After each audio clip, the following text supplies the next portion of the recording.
wow, that's cute as hell.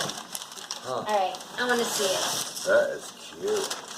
What is it? Like The bird bird house. feeder. Bird feeder. Shit, I'd like to have a house like that. Cute little house like that. Wow, that's a bird feeder? I got that from a friend at work. Oh, wait, was it at He work? made it? My friend's father-in-law is 95 and he tinkers and he made that all by hand. 95-year-old man made this? Uh-huh.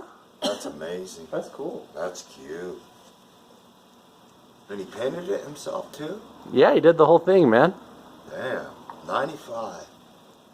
That's too nice to go outside, I think. Okay, let me ask. You know, you can put birdseed on it or do whatever, you know.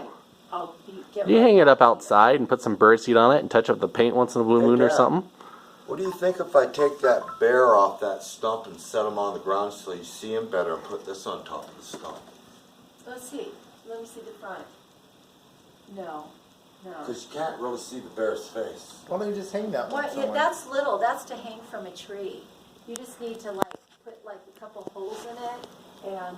Thanks, a Joe. string, and just hang from the tree.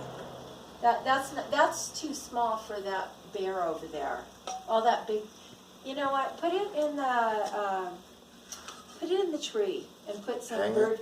Yeah, it's for birds. I could put food all over here. Yeah, put right out here the window so we could watch it. We Okay. could look at it. Okay, I'll hook it up to hang. Yeah.